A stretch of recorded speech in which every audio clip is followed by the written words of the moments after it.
There was a time before that, you know. Before The Little Tramp.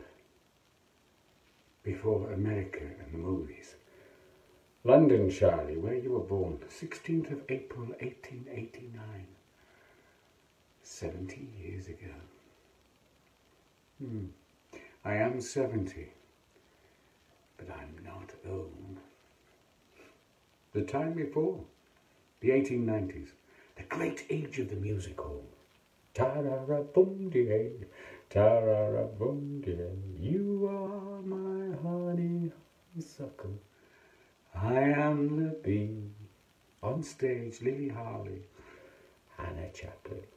My mother. I'd never change my name to go on stage. Forced off stage by laryngitis. Booed by the audience, and I walked on and took over. I was just 5 years old. Sid, my brother, 9. Things went from bad to worse. From 3 comfortable rooms we moved into 2. Then 1, always hungry. Poor Hannah, in and out of asylums. Her mind faltering then mending. She retrieved her boys from the workhouse, moving from one back room to another like a game of draughts, with the last move always back to the workhouse before starting again. And so, I joined John Willie Jackson and the 8 Lancashire lads, clog dancing troupe. Well, I say 8, but there's only 7, because one of them's deserted, but only supposed to say 8. Now I've got hundreds of them, so I need another lad. And this young lad, yeah, he'll do just fine. Music halls all around the land, full board and lodging, and 2 and 6 paid directly to you, ma'am. Well, even for a 10-year-old in a clog dancing troupe, the music halls of those days provided an incomparable schooling in method, technique and discipline. A music hall act had to learn to seize and hold its audience, make its mark in a very limited time. 5 minutes.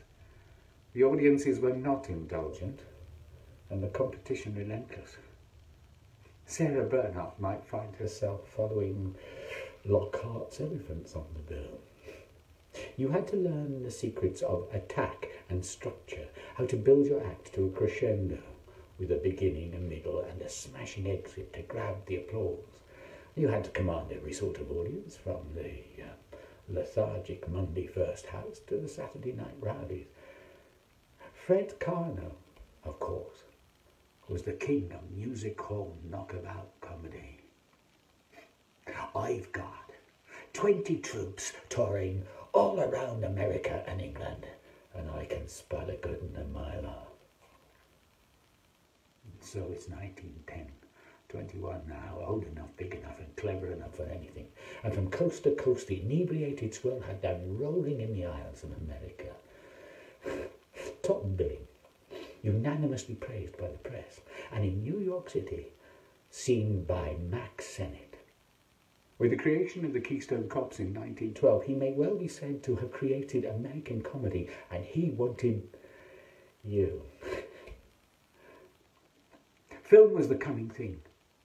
With the advent of small storefront theatres called Nickelodeons, motion pictures of 10 or so minutes were becoming increasingly popular. The poor and the illiterate flocked to these silent shows which could be seen for the price of a nickel. For immigrants who could not yet read English, they provided an immediate access to American life. They offered what seemed at the time to be spellbinding realism, although the actors moved faster than in real life. They sat on wooden benches. They brought their own refreshments with them, and sometimes the screen was no more than a bedsheet against a back wall. By 1915, you were the most famous man in the world. Did you think they'd be laughing at those Keystone comedies 100 years later? Did you think that you were creating something then that was so remarkable it would last 100 years?